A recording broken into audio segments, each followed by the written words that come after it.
Bienvenue dans Canary Call, le podcast dédié aux gens qui font la transition écologique et solidaire des entreprises. Dans les mines de charbon, le canari, plus sensible que l'homme à la qualité de l'air, alertait les mineurs en cas de fuite de gaz toxiques. Lorsque le canari s'agitait dans sa cage, cela signifiait que les hommes devaient sortir de la mine en urgence. Je suis Perrine Grua et j'ai créé ce podcast pour amplifier la voix de celles et ceux qui réussissent à conjuguer au présent leurs talents, leurs convictions personnelles, les besoins du monde avec leur métier. Avec Canary Call, mon objectif est aussi de convaincre de miser sur ces canaris qui sonnent l'alerte et agissent juste à temps. Leur engagement est contagieux. En les écoutant, les portes des possibles s'ouvrent et l'envie d'agir nous gagne.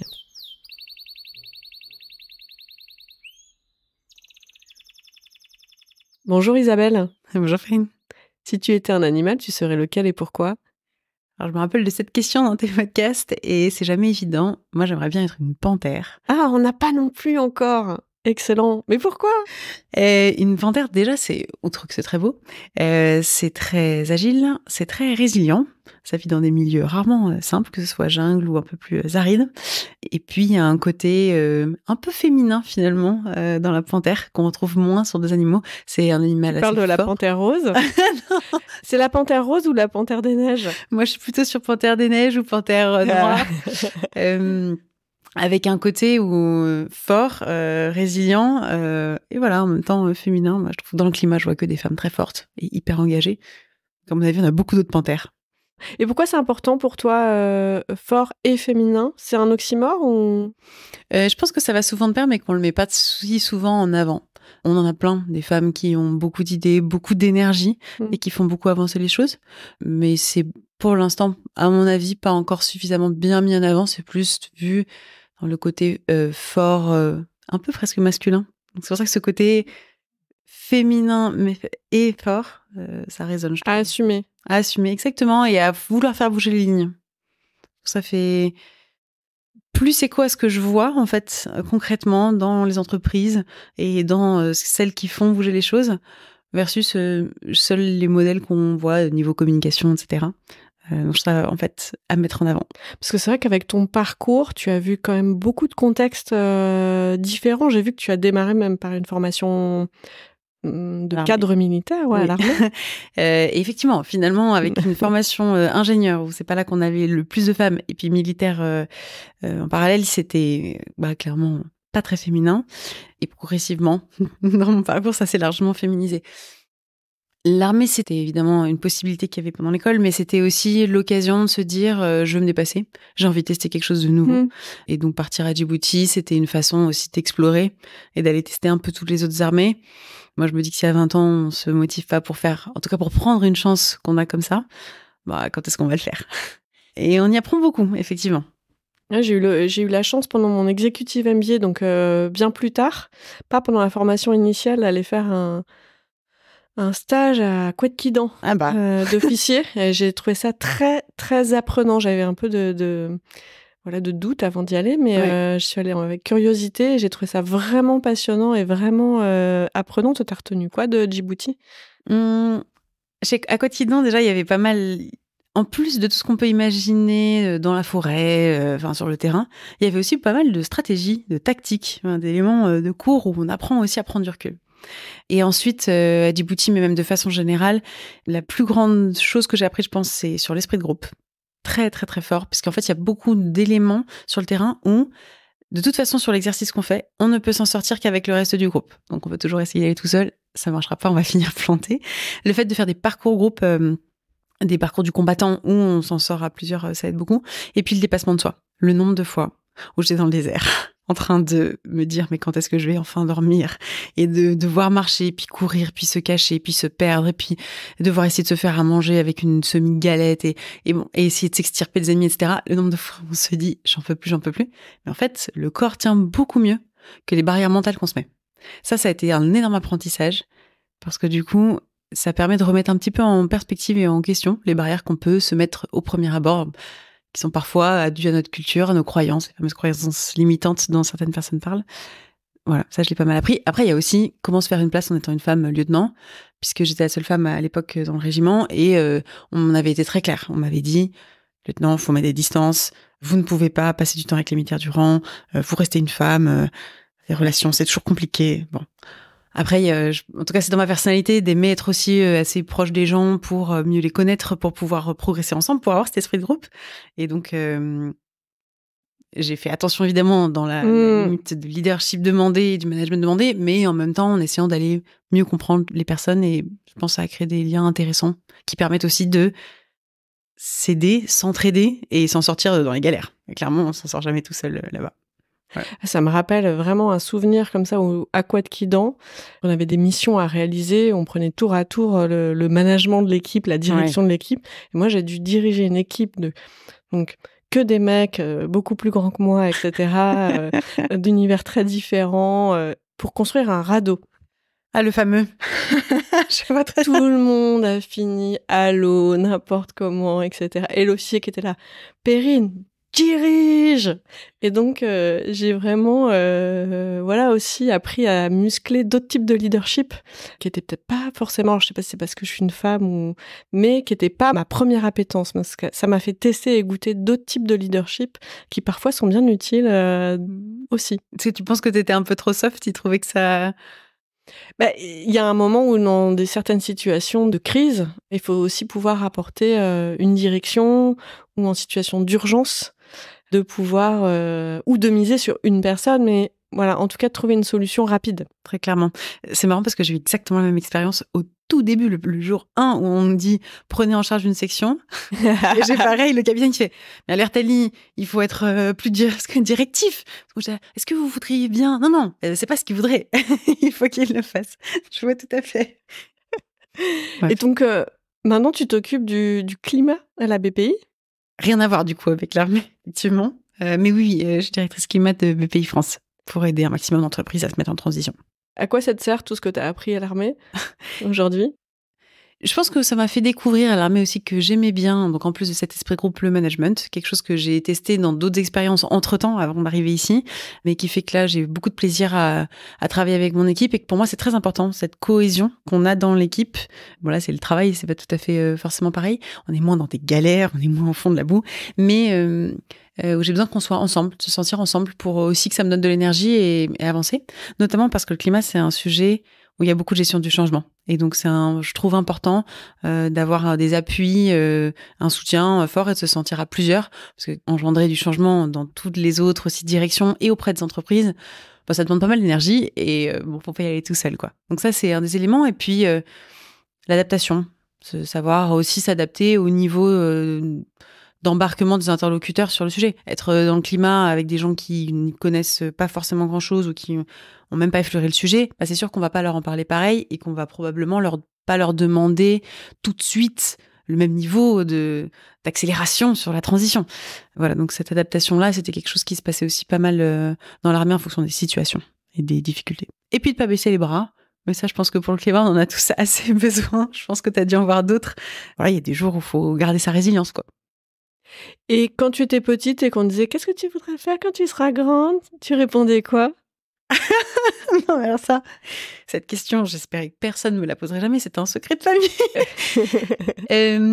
Et ben moi, j'ai écrit une rédaction quand j'étais petite qui disait que je voulais être présidente de la République. Ah. Voilà. Et ça, et clairement, c'est pas du tout mon objectif maintenant. Et par alternance, j'étais tout autant capable d'expliquer que je voulais passer du temps dehors et puis vendre des bonbons et m'occuper de tigres et de voilà. Donc à la fin, mes parents étaient un peu perdus entre est-ce que je voulais faire du cirque avec ou être marchand de bonbons au cirque, ou du coup président de la République, ce qui n'a absolument rien à voir, un grand écart. Et t'avais quoi en tête pour présidente de la République? Pourquoi présidente de la République? Parce que j'avais l'impression que c'est ce qui permettait d'avoir un impact très large, d'être alors dans ma tête, c'était au plus près des Français, de pouvoir beaucoup les aider. Et j'avais même précisé, ce serait bien que le Premier ministre, il soit pas de l'opposition. C'était à l'époque où il y avait encore, c'était Chirac et Jospin, parce que sinon, il sera jamais d'accord avec moi. Et donc, j'avais envie de faire avancer, de proposer des grandes idées et d'embarquer les Français.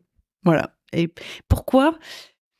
C'est difficile à expliquer. Je sais pas si c'est mon père qui aime bien refaire un peu la vie, repenser, se dire partons sur des grandes idées. Je sais pas si ça résonne avec ce qui maintenant fait que j'ai fait du climat et avant j'ai fait plutôt des sujets d'éducation et de santé, je me suis rendu compte que j'aimais beaucoup les sujets qui ont un impact large, à échelle très large. J'ai du mal à me focaliser sur des échelles peut-être plus locales. Ça me parle moins, j'arrive moins à m'embarquer. Donc c'est peut-être des prémices de cette résonance-là. Maintenant, j'ai compris que ce serait probablement beaucoup plus compliqué comme job que ce qu'il y avait dans cette rédaction. Donc, je suis beaucoup moins sûre de l'intérêt de... En tout cas, je pense pas que ce soit pour moi. Bah, merci du secret. Du coup, je vais te donner le mien. Moi, quand j'étais petite, Clairement. je disais que je voulais être ministre de l'Éducation. Ah bah d'accord, on aurait pu faire un super gouvernement. Et bah voilà, on est en plein remaniement, c'est la saison. Alors, pour rire, je disais à tout le monde que c'était pour interdire la nage papillon dans les écoles. Parce que je détestais ça, parce que c'était le mardi matin à 8h et voilà, en région parisienne, j'avais pas trop envie. Et nage papillon, c'est quand même assez costaud. Mais je pense que vraiment, il y avait cette notion d'adorer l'école et d'avoir envie d'avoir un impact dans large aussi sur cette notion d'éducation, parce que c'était ce que je connaissais. Donc voilà, on va faire équipe. Changement de carrière aussi. Et quand tu seras plus grande, tu veux faire quoi ? C'est hyper dur ça comme question. J'aimerais garder ces deux piliers forts, d'être avec une équipe et d'être sur des sujets pareils à échelle large. Donc je pense que tout ce qui est relatif au climat et plus largement à l'environnement, ça risque d'être un sujet pour encore un bon moment en niveau d'impact. Donc je serai peut-être toujours là. J'avoue que j'ai aussi un fort tropisme sur l'éducation. C'est un sujet qui me passionne. Et donc, il n'est pas impossible que je reparte là-dedans et pour voir en fait... Pour moi, un des points les plus difficiles sur l'éducation, c'est très souvent de trouver une orientation qui correspond vraiment au potentiel des gens. Et parce que très souvent, c'est marqué par des facteurs sociaux, culturels, l'école où je suis, le conseil d'orientation que j'ai rencontré. Et puis, parfois, rarement, on a un prof qui a pensé à nous et qui nous a donné le tuyau. C'est comme ça que j'ai des amis qui sont arrivés en prépa, qui savaient même pas qu'est-ce qu'ils faisaient là. Mais un prof leur a dit, viens, tu verras. Et donc, cette capacité à déceler les potentiels et à donner une vraie chance dans un système qui est pas toujours super lisible pour tout le monde, bon, je trouve que ça fait des très belles réussites. Il y a plein d'autres associations, des articles 1 et d'autres assos qui, même une fois que les gens ont eu des super parcours, encore difficile de convertir et de trouver dans quelle entreprise ils pourraient aller. Il y a aussi des sujets plus complexes de discrimination derrière. Bref. L'éducation, faut pas me lancer, je pourrais rester longtemps. Donc, à voir. Le climat, l'éducation, ce genre de sujet-là, pour moi, impact à grande échelle et sans être complètement toute seule. En partant à plusieurs, je pense que c'est là que je serai. Je mettrai en commentaire le lien vers l'épisode dédié à Article 1. Génial. De Canary Call. Et puis aussi ceux dédiés à Julie Tinès, qui œuvre beaucoup dans le domaine de la formation initiale et continue sur le domaine de la transition écologique et solidaire. Yes, c'est des belles actions, c'est hyper riche, et puis ouais, c'est des gens qui, eux, continuent à se bouger à fond. Donc, moi, ça me fait très plaisir qu'on puisse être associé à ça. On verra bien. C'est très difficile quand même de dire où est-ce qu'on est quand on sera grand, à moins d'avoir un but très, très défini dans la vie. Et c'est vrai que je me laisse un peu porter de temps en temps par plusieurs opportunités qui peuvent venir. En fait, j'ai pas du tout envie de fermer de porte avec un plan tout tracé. Je trouve ça plus intéressant. Là, le climat, j'y suis arrivée. Ça paraîtrait presque un hasard, on dirait. Mais ça cochait les cases de... Comment tu y es arrivée ? Je suis arrivée là, j'ai rencontré une personne chez BPI qui est plus là, mais qui m'avait parlé du fait qu'ils allaient ouvrir un poste. Comment ça s'est vraiment passé ? Initialement, je l'ai juste rencontré pour discuter des sujets d'éducation que je faisais à l'époque. Ah, aucun rapport avec BPI France, rien du tout. On discute, cette personne me parle du fait que ça l'intéresse aussi, et donc elle voulait juste savoir un peu plus ce qu'on en faisait. Et puis plusieurs semaines plus tard, elle me rappelle en me disant, au fait, on va accélérer sur le climat, et je pense qu'on cherche quelqu'un pour mener la barque. Est-ce que c'est quelque chose qui pourrait t'intéresser ? Je me dis, c'est peut-être mal compris. Je parle d'éducation, on parle climat. Bon, je sais qu'ils font beaucoup de choses, mais quand même, bon, syndrome de l'imposteur, etc. Je vois pas. Je suis pas experte du sujet. Pas du tout, voilà. Je vais jamais pouvoir les aider. Et puis, en fait, en discutant avec des gens, en passant les entretiens, et j'ai fini par me rendre compte que ça pourrait correspondre, parce qu'en fait, elle m'a fini par me dire, tu sais, ce qu'il nous faut, c'est surtout quelqu'un qui est prêt à faire de la gestion du changement, qui est prêt à parler à tous les niveaux, COMEX, entreprise sur le terrain, aller voir des ministères, qui a une fibre un peu publique, cette envie de servir. Et il y a une équipe à manager, donc il faut aussi avoir eu un peu cette expérience avant. Voilà, c'est plus de la gestion de projets transverses. Après, il faut être curieux, bien sûr, sur le sujet. Mais bon, en étant ingénieur, c'est quelque chose qui me parlait. J'ai fait quand même un master en sciences et défis de l'environnement, donc c'était quand même quelque chose qui résonnait. Et voilà, j'ai commencé à aller relire des sujets là-dessus. Je me suis rendu compte que je pourrais en lire encore un peu tard. Tu sais, comme quand la nuit, tu mets ta petite lumière, là, quand t'étais petit, tu te dis, oh là là, il faut encore une page, encore une page. Bah là aussi, j'avais encore envie d'en lire plus. Bon, bah voilà, sujet intéressant, impact très large, une très belle entreprise BP France avec ce service public, mais en fonctionnement un peu plus privé en l'intérieur. Je me suis dit, allez, hop. Franchement, c'était, et pourquoi pas prendre le risque. Et pourquoi pas? Merci pour ton témoignage parce que j'entends souvent en fait cette question du syndrome de l'imposteur. On en parlait avec Pierre Pertou aussi. Je mettrai aussi le lien dans les commentaires qui est impliqué sur les questions d'éducation et de transition écologique. Cette question du syndrome de l'imposteur, j'ai envie de contribuer, j'ai envie de m'engager, mais je suis pas suffisamment expert pour le faire. Or, finalement, ce sont des sujets qui ont des impacts tellement conséquents qu'on a besoin de toutes les compétences et de tous les métiers. On n'est pas obligé de changer de métier pour s'engager. Complètement. Et finalement, je vais te dire, je me considère toujours pas experte. Et pourtant, depuis que j'ai commencé, j'ai lu des tonnes de rapports et je me suis farci des pages. Et puis, maintenant, évidemment, tous mes feeds de réseaux sociaux sont pleins de sujets environnementaux. Donc, je commence à avoir beaucoup plus de matière. Et puis, à force de voir des entreprises, on grandit, on monte en compétences. Et pourtant, voilà, je te dirais toujours pas que je suis une experte. Je pense qu'il faut y avoir bossé beaucoup, beaucoup d'années. Mais finalement, c'était pas ça le rôle et elle avait complètement raison. C'est de l'embarquement, c'est de la gestion transverse, c'est s'adapter aux gens, aussi bien en interne qu'en externe, etc. Et donc, c'est là le syndrome de l'imposteur, c'est plutôt vis-à-vis de ce qu'on projette, qui est attendu et qu'on s'imagine que ce sera. Et finalement, il y a rien de mieux que de se jeter à l'eau. Enfin, vraiment, c'est l'apprentissage que j'ai sorti de cette expérience-là, de ce changement, c'est il faut se jeter et au pire, qu'est-ce qui se passe? Et une fois que je m'étais dit et au pire, bon, ça n'avait pas l'air si pire que ça. Donc, c'est vrai que le et au pire, c'est une bonne question. Pourquoi pas et au pire pour traverser ses peurs? Un petit peu. Et quelle est la quête qui t'a motivée aussi pour peut-être traverser la peur? Parce que pour se jeter à l'eau, en général, c'est qu'on a envie d'atteindre l'autre rive ou qu'il fait vraiment très chaud et qu'on a envie de se rafraîchir. Ou est-ce qu'il y avait une quête déjà? Pas forcément. Bah alors étonnamment, moi je me plaisais beaucoup dans ce que je faisais aussi avant, sur tous les projets d'éducation, de santé. J'étais vraiment très heureuse. Et puis plus on reste dans une boîte et que ça se passe bien, j'aimais beaucoup mes collègues, ça se passait très bien. Je savais, on se sent plus à l'aise dans les projets qu'on lance, etc. Donc en fait, j'avais pas pensé à partir. C'est plutôt le fait que ça arrive et je me dise ah oui, on pense à moi pour un truc comme ça qui a l'air waouh. Et si pour une fois j'essayais la nouveauté? Parce qu'en plus, moi, je suis assez averse au risque. À la base, je suis la dernière. Tu vas à Djibouti, que tu... Ok, ouais, j'ai compris. Non, mais tu vois, je vais être late adopters, quoi. Dès qu'il y a un truc nouveau qui sort, bon, bah, je regarde ce que les autres en font, si ça a l'air vraiment bien, puis j'arrive un peu à la fin, en général. Et je me suis peut-être fait un challenge à moi-même, en fait. Peut-être un côté, et au pire, qu'est-ce que tu as à perdre? Là, il y a un petit risque. Si on pense à toi, c'est que ça vaut peut-être le coup. Peut-être qu'il y a aussi des choses dont tu te rends pas compte.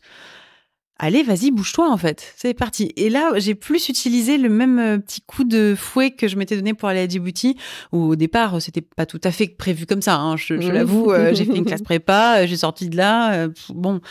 Tu te dis stage dans les cosmétiques ou stage à Djibouti? Ou tu peux même faire tu peux faire un stage civil, donc tu pourrais, aller aider à l'hôpital, aller dans les écoles, beaucoup plus simple, direct et tout. Voilà, j'avais eu ce côté avec les autres, me dire c'est génial cet esprit de groupe et puis allez on sort de la zone de confort.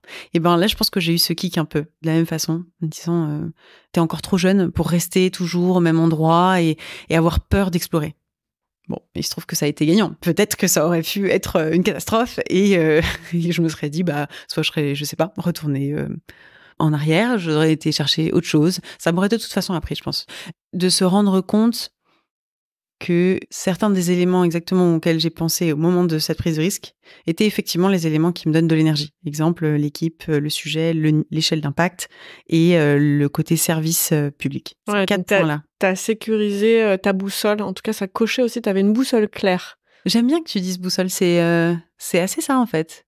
C'est le côté... quels sont les marqueurs importants pour toi? Ouais. et auquel j'avais pas forcément pensé avant, mais là, j'ai été un peu obligée d'essayer de me poser la question un peu plus factuellement. Parce que quand tu penses pas à partir, tu te dis pas qu'est-ce qui m'intéresse. À l'inverse, quand on te propose quelque chose, c'est plus facile parce que tu as un périmètre délimité et tu peux en sortir les gros points qui t'intéressent. Donc, ok, sujet, c'est ça. Pourquoi pas? Alors que quand on cherche de façon très très large, j'ai l'impression qu'on finit par se perdre et donc c'est très dur de sortir une boussole de l'immensité des jobs qui existent. Enfin, Ouais, je on est pense que obligé tu de vois plus on est que obligé de moi. travailler, bah oui, c'est souvent un sujet, dans les coachings de transition professionnelle. Parfois, on a envie de changement, mais on sait pas quoi. Ou effectivement, on nous propose des choses, il y a plein de portes, comment choisir? Bah, c'est aussi repartir de, ce qu'on a vécu. Ouais. Comme tu dis, qu'est-ce qui nous apporte de l'énergie? Quelles sont nos forces? Parce que souvent, on a envie de progresser et on va chercher de nouvelles compétences, mais c'est bien aussi de miser sur, voilà, c'est nos forces, quand on exerce une force, on dépense pas d'énergie, au contraire, on se régénère. On parle d'économie régénératrice. J'étais ce matin sur une fresque de l'économie régénératrice. Super outil. Ouais, par ailleurs, parenthèse, mais vraiment super outil. C'est par Openland? Non, c'était le fondateur de D'accord. l'entreprise régénératrice et c'était dans le cadre de AXA Climate. Ah oui, trop bien. Ouais, cette question de savoir aussi ce qui nous régénère pour être en apport au monde aussi quand on a cette ambition de contribuer. Mais alors, concrètement, qu'est-ce que c'est gérer le climat à la BPI? Qu'est-ce que ça veut dire? Qu'est-ce que tu fais concrètement, toi? Qu'est-ce que vous faites avec ton équipe? Il y a beaucoup de gens qui me demandent si je change le thermostat globalement dans le bureau. Ah, c'est pas la clim? Non, c'est pas ça. L'objectif du job, c'est d'essayer de mettre un maximum d'entreprises françaises, que c'est la mission de BPI France, en transition. Et BPI France, ça soutient beaucoup le tissu économique, donc TPE, PME, ETI. On n'est pas trop sur des très grandes entreprises, c'est pas forcément la cible. Mais donc pour mettre toutes ces TPE, PME, ETI en transition, on s'est dit, il va y avoir différents niveaux d'action. Donc en fait, chacun des métiers de BPI France, donc dans les différents métiers, parce que je sais que chacun a une vue d'un bout de BPI France en général. Par exemple, j'ai monté ma start-up, il me donne des sous.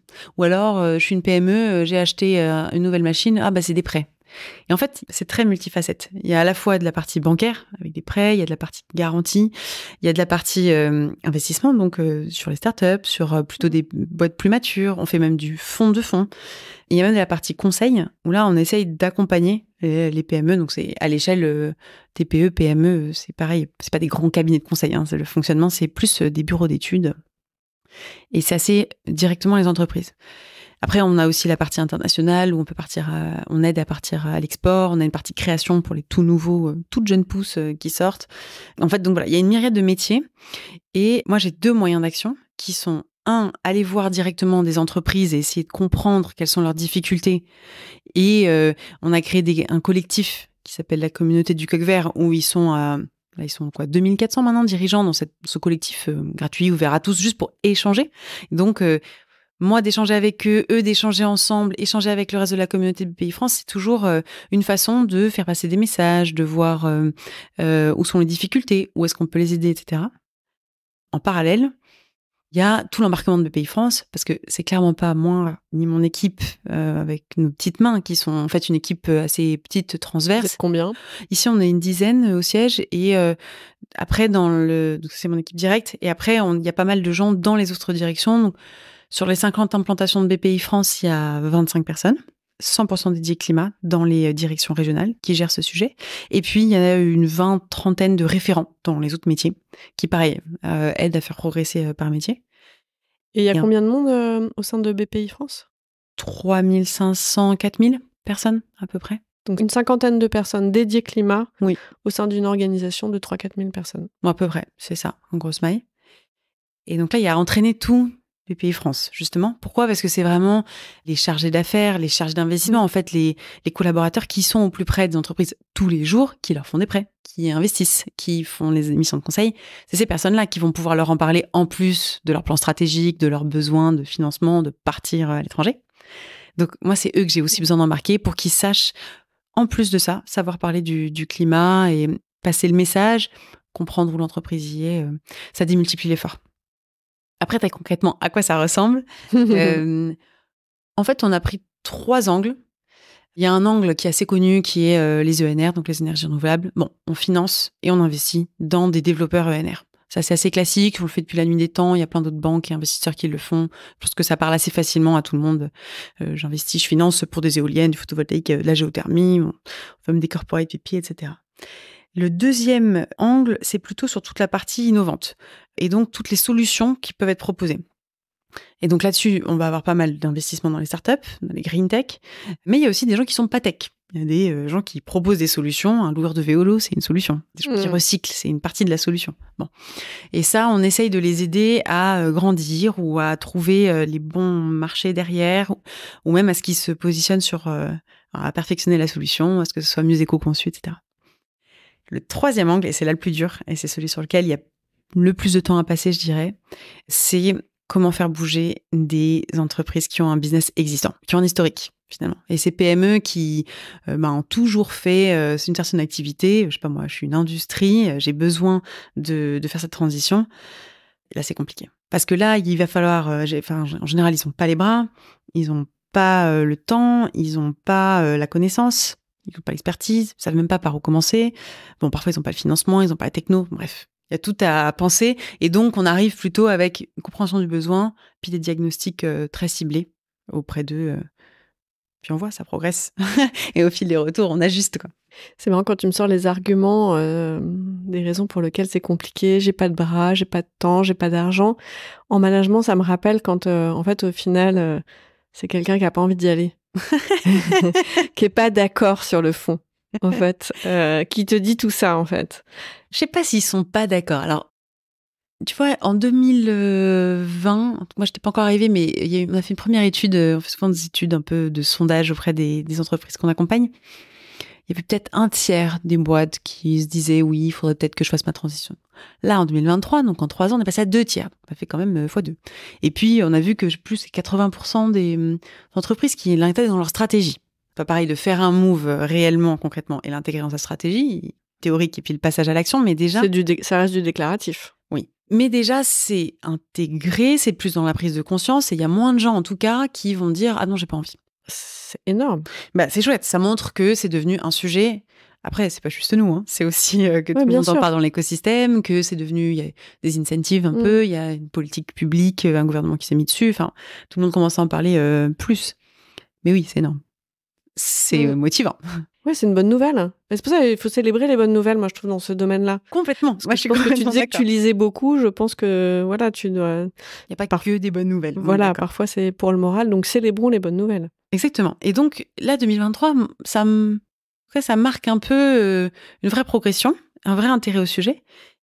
Alors, il y a aussi eu, on va dire, des bas qui ont servi la transition écologique. Malheureusement, la crise de l'énergie, la crise des matières premières, nous, on a vu affluer un certain nombre de gens pour faire typiquement un diagnostic éco-flux, où on regarde les flux électricité, eau, matière, déchets. Et on essaie de réduire les fuites et la consommation. C'est un diagnostic de sobriété, in fine. Mais clairement, au moment où l'électricité a commencé à augmenter x6 parfois pour certains prix, c'était lunaire. Les gens ont eu du mal à trouver certaines matières premières. Ils étaient bien contents de réduire. Donc, ils sont plutôt venus pour la facture. Mais si à la fin, en fait, ils se rendent compte que ça me permet d'être plus résilient, s'ils se rendent compte que c'est un enjeu stratégique, que je peux durer plus dans le temps, que en fait, ça va pas changer ma production.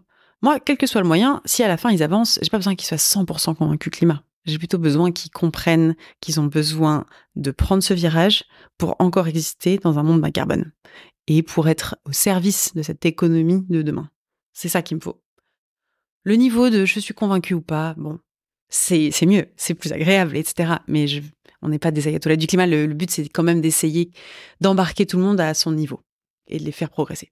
J'adore parce que c'est très inclusif comme point de vue. Il n'y a pas d'un côté les bons, d'un côté les méchants, d'un côté les purs, d'un côté les impurs dans ta façon de présenter les choses. C'est vrai qu'on le regarde plus chez BPI France en comment inclure même les bruns pour les faire accélérer. Je prends un exemple, c'est une entreprise qui à la base faisait du charbon, alors il y a très longtemps, donc depuis il y a eu beaucoup de progrès. On fait plus de charbon chez BPI France maintenant, mais eux, on les avait pris à l'époque justement parce qu'ils nous sont venus en disant « Nous, on veut se convertir vers l'énergie renouvelable, on veut arrêter progressivement le charbon. » Là, ils sont plus qu'à 5% de charbon, là, cette année, et le but, c'est que ça finisse. Et je trouve que c'est un exemple de « On les a pas laissés de côté ». Alors, on va pas non plus passer notre temps à juste financer pour financer du brin. C'est pas ça. Mais c'est ceux qui ont envie de bouger. Alors là, on est là pour eux. Nous, on est prêts à mettre les mains dans le cambouis, même quand c'est dur, pour faire avancer. Et on va plutôt valoriser ceux qui sont ambassadeurs, qui vont tirer vers le haut, qui vont continuer à faire avancer, que mettre l'accent sur « Ah bah vous, c'est nul, c'est pas bien, ça n'avance pas ». On croit en cet esprit plutôt porteur. On se dit que ça risque de plus accélérer que juste de casser du sucre. Comment vous faites pour mesurer l'authenticité de l'engagement ? Quand vous avez ce type de rencontre en disant là on sent qu'ils veulent vraiment bouger, comment vous mesurez ça ? Il y a 2 façons. On va voir les entrepreneurs ou ils viennent nous voir, ça dépend.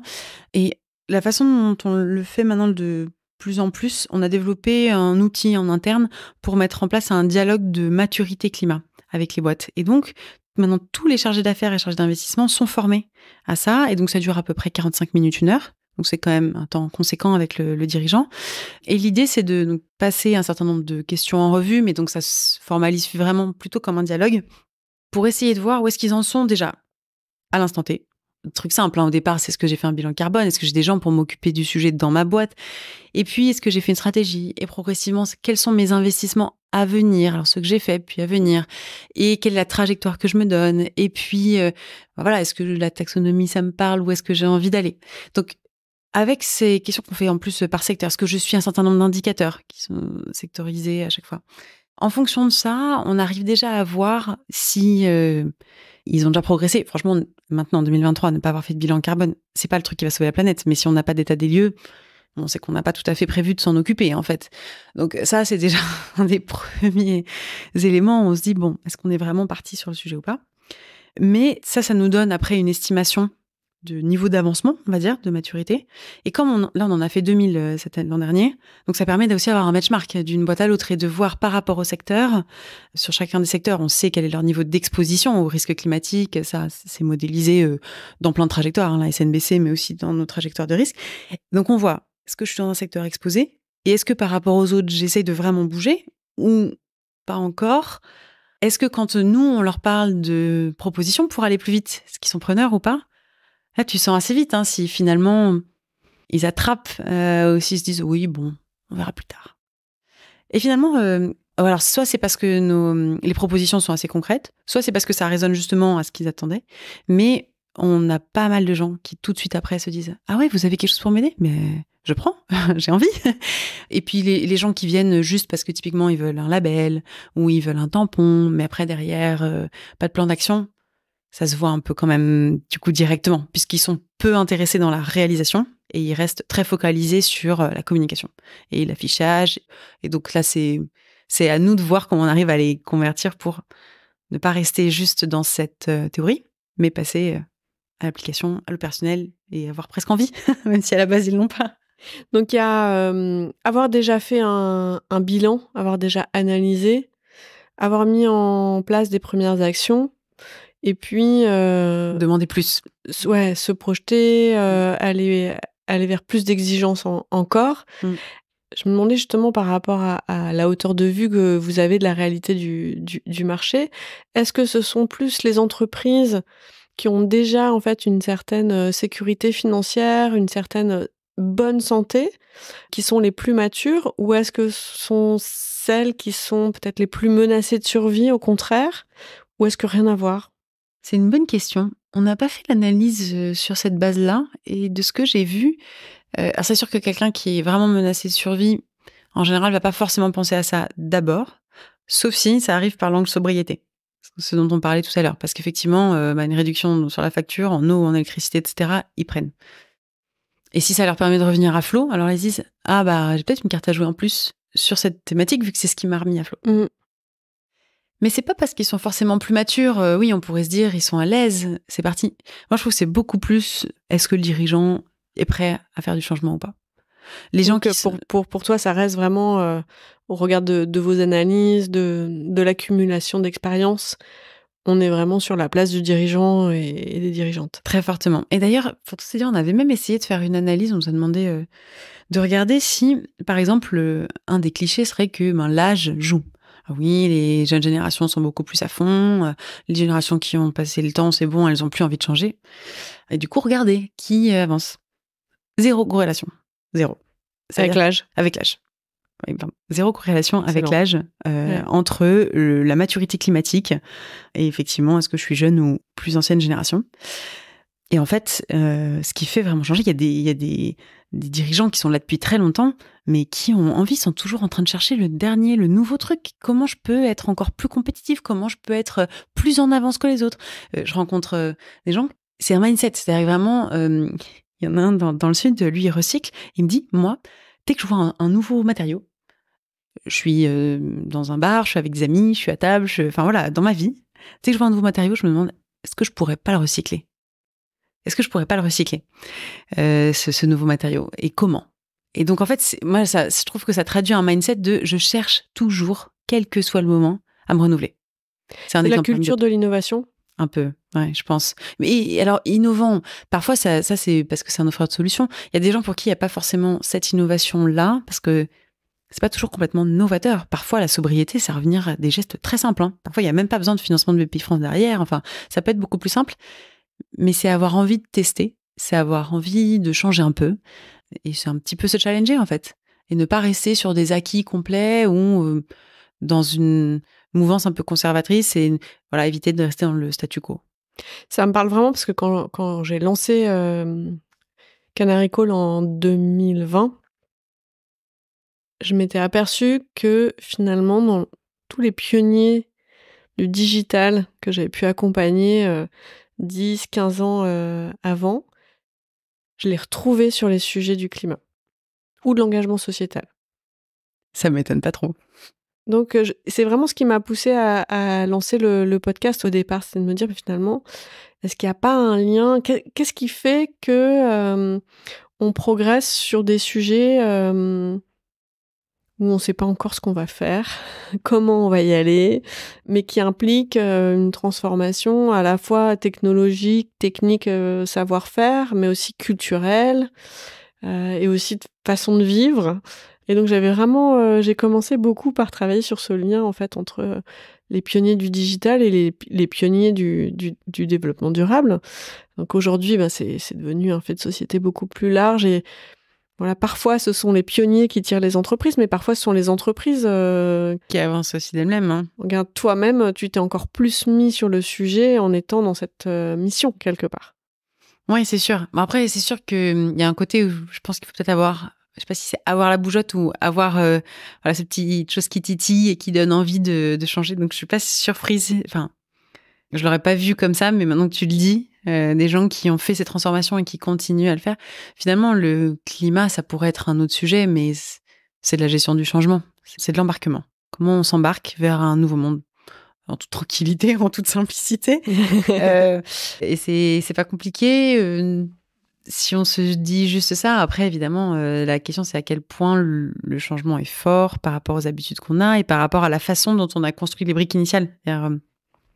Parfois, le paquebot est plus ou moins facile à faire bouger, quoi, en fonction de, je sais pas, de son matériau, de ce qu'on lui a donné comme agilité, du gouvernail et des voiles qu'on lui a donné. Pour certaines entreprises, elles ont l'impression que c'est compliqué parce que finalement, je sais pas, leur filière ou leur chaîne de valeur ou le système capitalistique dans lequel elles sont ne va pas les autoriser à faire un tel changement ou un tel bouleversement. Et donc, nous, on est aussi là pour essayer de leur montrer que c'est possible de faire un vrai virage, qu'on en a vu d'autres, et qu'entre dirigeants, ils peuvent s'entraider là-dessus et se montrer un peu la voie, parce que voilà, il y en a qui ont eu plus cet appétit du risque, je dirais, qui ont été plus loin que ce qu'à la base, ils auraient peut-être pu faire ou dû faire ou qu'on attendait ou qui était possible dans le cadre qu'ils avaient. Ça a marché. Donc, autant y aller.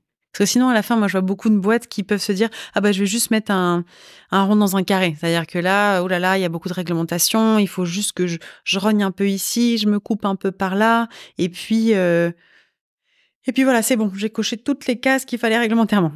Bah, à la fin, on n'a pas beaucoup bougé. Le but du job, c'est comment essayer de les inspirer plus, de leur donner cette foi pour faire un vrai virage stratégique, quoi. Quels sont les freins que tu rencontres par rapport à cette mission d'embarquer les entreprises? Auprès des entreprises ou en interne ou... Les deux? Auprès des entreprises, il y a certains secteurs qui ont plus de difficultés que d'autres parce qu'ils n'ont pas forcément une solution. Parfois, on a besoin quand même d'une solution technologique un peu plus avancée et la technologie n'est pas à l'échelle. Donc, ils ne peuvent pas l'utiliser. Je pense aux transports qui n'ont pas pour l'instant de carburant, de synthèse ou d'électrification suffisante pour les distances qu'ils font. Transport routier, j'entends. Et donc, il y a d'autres types de secteurs comme ça. Des contraintes écosystémiques et technologiques. Où c'est un peu difficile et du coup, l'adoption, on peut même pas adopter en fait, puisque c'est pas encore à bonne échelle. Et donc, il va falloir des pionniers aussi qui vont bien vouloir le faire à petite échelle et ensuite être prêts à investir pour que ça passe à plus grande échelle et ne pas avoir peur de se tromper, quoi. Et ensuite, ils ont toujours une question d'embarquement des gens chez eux aussi. Et donc, parfois, on a un dirigeant convaincu, mais plus difficile d'embarquer sa boîte. À l'inverse, d'autres gens dans sa boîte convaincus, mais lui est toujours un peu sur la réserve, lui ou elle d'ailleurs. Et ça, c'est vraiment une question de personne. Et donc, c'est là aussi que le fait de parler à d'autres dirigeants, ça leur permet cet entraînement. Parce que c'est sympathique que BPI France leur parle, mais finalement, il n'y a rien de mieux qu'un dirigeant qui parle à un autre dirigeant. Ils partagent les mêmes problématiques et c'est probablement plus parlant. Et puis ensuite, il y a un dernier point, peut-être parce que je l'entends trop, parce que les entrepreneurs parlent beaucoup des difficultés, de la complexité. Alors il y a administrative qui revient très souvent, mais aussi le fait, c'est que le sujet est multifactoriel et donc malheureusement, c'est très difficile de donner une solution. Tout le monde aimerait avoir une solution et puis voilà, c'est fait. Et non, c'est un premier, puis c'est combiné à autre chose, et puis il faut faire un projet transverse, et puis il faut continuer à avancer, on peut pas complètement s'arrêter. Alors, il faut faire une révolution, mais elle est pareille, sous plusieurs angles. Et donc ça, c'est jamais évident déjà à attraper, de se rendre compte, ok, est-ce que j'ai bien pris tous les facteurs en compte, parce que là, ça devient un peu compliqué. Et puis, est-ce que ça vaut vraiment le coup? Est-ce que si je fais ça, il faut quand même que je sois agile, parce que peut-être que ça va encore changer. Donc ça, c'est la complexité du problème fait que ça rend les choses pas si simples. Ouais, arriver à avancer dans la complexité, à prendre des décisions sans être sûr et certain de la suite. Et puis certains ont aussi peur d'être mais si je suis tout seul à faire ça, ou si je suis le premier, je vais me faire manger. Enfin, et que vont faire les autres? Peut-être que je pars au mauvais endroit. C'est comme s'ils avaient l'impression qu'il y avait c'était une croisée de chemin et qu'il y en a 4, et puis eux, ils partent sur un en se disant je vais tester quelque chose. Puis en fait, ils se disent voilà, mince, avec la réglementation Y, le truc qui va changer dans 2 ans, etc., tout le monde aura pris les autres. Donc il y a aussi, ce que je comprends, une sorte de un peu de peur. C'est logique, ça fait toujours un peu peur, une telle transformation. Mais dans ce que tu dis, j'entends finalement, il y a l'accompagnement du changement à l'intérieur de l'entreprise en soi et du business model en soi. Et après, il y a l'aspect plus collectif, sectoriel ou écosystémique. Comment est-ce que vous travaillez sur ces points-là? De quoi vous auriez besoin? Qu'est-ce qui existe? Qu'est-ce qu'il vous faudrait pour accélérer là-dessus? C'est vrai que BPI France, ça travaille beaucoup avec le reste de l'écosystème. De par déjà notre fonctionnement, c'est-à-dire qu'on fait que du co-investissement ou du co-financement. Donc, on sera toujours avec d'autres banques sur un dossier, avec d'autres fonds d'investissement sur un dossier. Donc, on n'est jamais tout seul. Et puis, c'est le principe d'une banque publique, c'est qu'on est là pour mettre la petite étincelle, mais il faut qu'il y ait d'autres gens qui partent avec nous, avec des capitaux privés. Sinon, l'économie serait entièrement publique, c'est pas le but. On passe aussi beaucoup de temps avec le reste des ministères qui ont aussi, eux, des politiques publiques et des certaines dotations, et beaucoup de temps avec pas mal d'autres partenaires qui ont tous, tout le monde a beaucoup d'idées sur la transition. On travaille énormément avec l'ADEME, bien sûr, puisque c'est eux qui ont une grosse expertise sur la transition écologique, mais il y a aussi plein de collectifs privés ou associatifs ou locaux qui se montent, et il y en a toujours à apprendre et à gagner à cet effet d'entraînement. Donc, comment on travaille? Moi, j'ai l'impression que, outre le fait qu'on voit nos partenaires, on va dire, classiques dans l'activité, donc financiers plutôt, et puis ministériels, et puis avec ce focus sur l'ADEME, on fait aussi beaucoup de groupes de travail avec d'autres gens, donc de place, que ce soit pareil, à la FBF côté bancaire, côté France Invest, mais aussi côté des jeunes dirigeants ou des groupes de travail un peu plus larges sur les éditeurs de plateformes qui essayent de se poser la question comment on digitalise l'accès à la donnée et pour pouvoir aider toutes ces boîtes. Enfin, il y a un peu de tout, tout le temps. Ça finit par faire beaucoup parfois. La difficulté, je trouve, à date, c'est que ça atterrisse. Parce qu'on discute, c'est comme les think tanks, quoi. Tout le monde a beaucoup d'idées, il y a beaucoup de rapports qui sortent, il y a des actions qui se font progressivement, mais pour être 100% aligné d'une seule voix et se dire maintenant, on va s'harmoniser et tous faire comme ça, c'est très dur parce que tout le monde a sa façon de faire en interne, a déjà plein de process, a déjà construit un peu sa boîte à outils. Donc, il y a une sorte d'effervescence. Tout le monde construit un peu de partout. Après, comment est-ce qu'on va organiser tout ça Atterrir et converger. Exactement. C'est vraiment très bien dit. Atterrir et converger. Très fort. Au milieu de la complexité, c'est quoi ta recette pour naviguer dans cette complexité, en fait? Je prétends pas que je navigue parfaitement. Hein. Je peux tout à fait me perdre à tout moment. Je suis très cartésienne, donc j'essaye de... Tu ne te perds jamais? Ah, si. Clairement. Pour moi, c'est assez organisé plutôt par... avoir une entrée par secteur, une entrée par type de sujet, et ensuite des entrées par acteur. Et donc, dans cette matrice en plusieurs dimensions, j'essaye à chaque fois de me dire où est-ce qu'on est. Il y a plein de choses qui sont transversales, hein, qui prennent sur plusieurs sujets, sur plusieurs secteurs, plusieurs acteurs. Mais pour essayer de voir qu'on soit bien au bon endroit, ça marche bien quand la cartographie est claire dans ma tête. Typiquement, sur les acteurs, il y en a un nombre tellement grand que ceux avec qui j'ai l'habitude de travailler, plus un certain nombre qui sont un peu hors, mais que je vois quand même régulièrement. Tout de suite, j'arrive mieux à comprendre les motifs, les intérêts, pourquoi on avance dans cette direction, qu'est-ce qu'ils essayent de pousser, sur quel sujet ils ont plus d'expertise, qu'est-ce qu'ils peuvent apporter, etc. Les auditeurs et les auditrices ne voient pas ton regard et tes mains, mais quand tu parles de cartographie, je précise que Isabelle n'est pas du tout dans du 2D. Donc, elle a les mains vers le haut, les yeux de l'autre côté, et qu'on est en train de vraiment regarder un système sous plein d'angles et avec... on est plutôt dans du 18D. Ou Surtout qu'en plus, je ne sais pas parler sans les mains. Ça vient tout seul. Mais effectivement, c'est facile quand on a déjà une idée d'une cartographie assez claire de gens qu'on voit régulièrement. Les sujets en finissent quand même par tous les balayer quand on voit tous les secteurs progressivement. Après, il y a toujours de la nouveauté et donc parfois, il y a du nouveau. Et là, je suis en train d'identifier, où est-ce que je le mets, à quoi ça correspond, à quel point c'est critique, est-ce que c'est redondant, est-ce que ça permet de plus avancer. Maintenant, j'essaye aussi de rajouter ce curseur de est-ce qu'en fait c'est déjà fait. Est-ce que ça n'a pas de synergie avec autre chose pour éviter que ça se doublonne? Parce qu'il y a aussi un peu ce risque. L'effervescence, c'est génial. Ça permet de beaucoup plus avancer et aussi de prendre de l'énergie. Mais comme il y a tellement d'initiatives un peu de tous les côtés, quand j'en trouve un peu pareil, etc., j'essaie de faire de la mise en relation, de passer peut-être un peu moins de temps s'il y a déjà une traction ailleurs ou de voir comment ça pourrait... fusionner. Mais ça finit rarement complètement parce que je pense que les sujets, il y en a toujours plus. Et puis après, je lis. Je vois pas D'ailleurs, si les autres ont des tips, je prends, mais j'ai l'impression de passer un temps assez fou à lire dans le métro dès que j'ai un moment. Sur les réseaux, sur des rapports, sur ce que justement les autres acteurs m'envoient, via des rencontres. Enfin, voilà. Et t'écoutes des podcasts aussi. Aussi, du coup.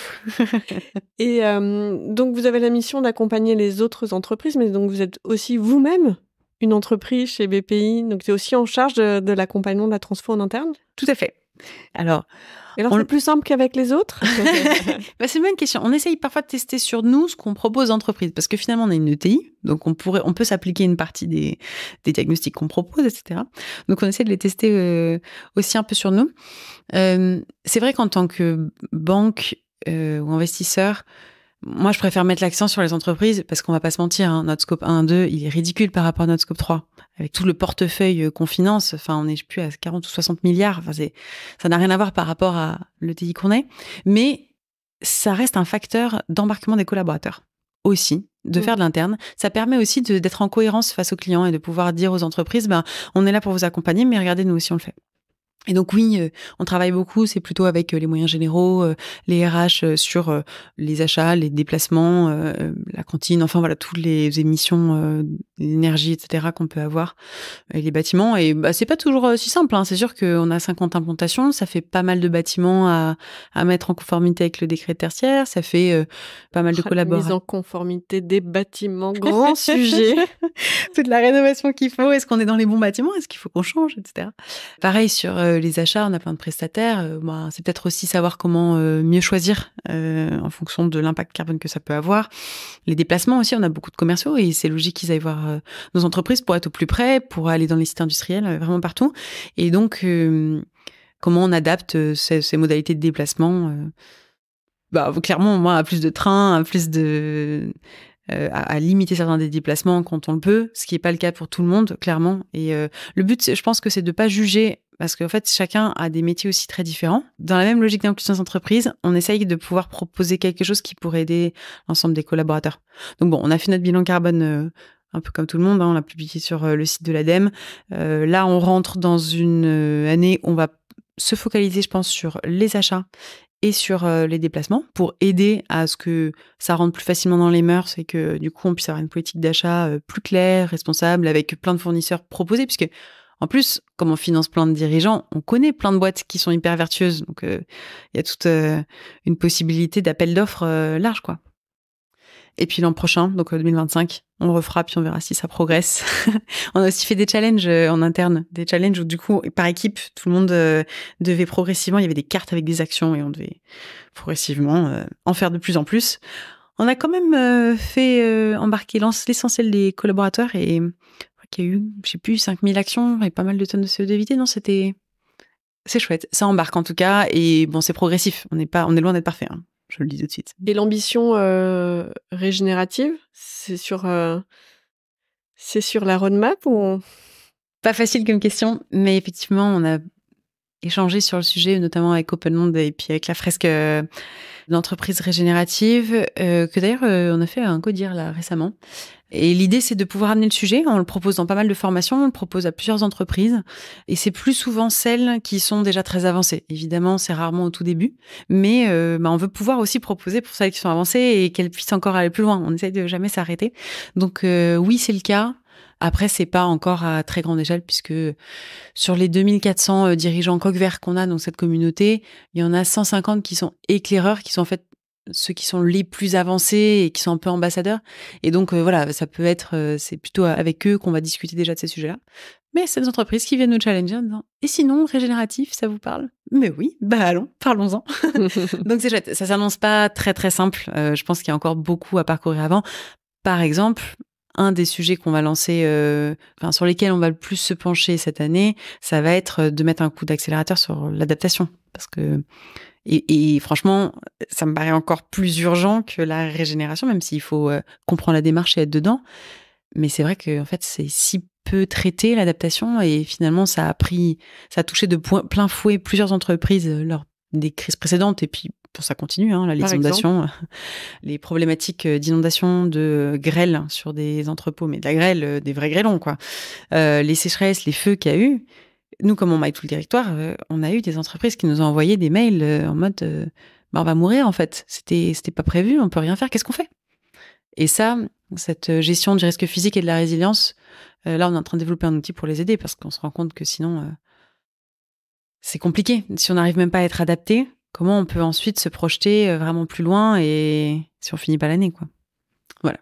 Est-ce qu'il y a une ambition, un sujet qui te tient particulièrement à cœur que tu voudrais partager? Pour le coup, je suis impressionnée par la force du collectif et la force des dirigeants de TPE, PME, ETI. Vraiment. Moi, je connaissais peu ce monde avant. Je connaissais plus ces grandes entreprises. Genre, jette pas la pierre, hein, mais j'ai vraiment l'impression que les grandes entreprises préparent des stratégies avec une décarbonation. Mais à la fin, l'essentiel va venir de leur chaîne de valeur. Qui est dans leur chaîne de valeur? Les PME. Et en fait, c'est elles qui ont la plus grosse partie d'une job à faire, qui sont finalement moins staffées que les grandes et qui ont besoin de se bouger. Je vois des entreprises qui ont une énergie, mais des dirigeants incroyables. Moi, j'étais bluffée, vraiment. Et donc, je pense qu'on les met pas assez en visibilité. Je pense que les gens se rendent pas compte. Ça vaudrait vraiment le coup. Enfin, moi, maintenant, je fais pas mal de visites d'entreprises, mais il faudrait que les gens aillent plus souvent voir certains sites industriels, certaines entreprises qui ont des super idées, qui ont tout repensé. Faire un petit tour à un événement où il y a plein de type coq vert, mais il y a plein de collectifs, de CEC, de grands défis, etc. C'est waouh, ça rebooste. Eh ben, ces dirigeantes sont les bienvenus au micro de Canary Call, avec plaisir. C'est clair, quand tu veux. Moi, je peux t'en envoyer plein. Et si tu veux, tu peux même venir à Joureux. Joureux, c'est le 4 avril à Nantes. C'est le grand rassemblement où on pense avoir 1000 dirigeants d'un coup. Tu peux faire un micro-trottoir, là, t'auras tout le monde. Avec plaisir, je fonctionne que comme ça, par sérendipité, recommandations, présentations. Donc nous sommes effectivement rencontrés via la Convention des entreprises pour le climat. Coucou Armelle Dupelou. Coucou Alexandre Chrétien. Coucou Julia Dumont. Pour conclure, quel est ton canary call, le message que tu as envie de faire passer au plus grand nombre, ou ton cri d'alerte, ou ce qu'il vient ce vendredi soir dans les bureaux de BPI France? Il faut pas baisser les bras. J'ai des très beaux exemples de choses qui progressent beaucoup. Donc, bravo aux PME, comme je le disais tout à l'heure, et ETI. Big up à ces dirigeants-là. Et on peut qu'accélérer. Donc, le job de mon côté, c'est ça. Et avec tout le monde, parce que ça se fait jamais tout seul. Donc, moi, je garde un message pas mal d'espoir. Faut continuer à regarder les bonnes nouvelles sur ces sujets pour garder l'énergie, en fait. Et donc, accélérer. Toujours accélérer. Ah, merci pour ce message qui tombe très bien en début d'année. Bon, bah voilà, moi j'ai envie de dire Isabelle, présidente. Isabelle, présidente. Ouais, je voterai pour toi. À bientôt. À bientôt. Merci pour votre écoute.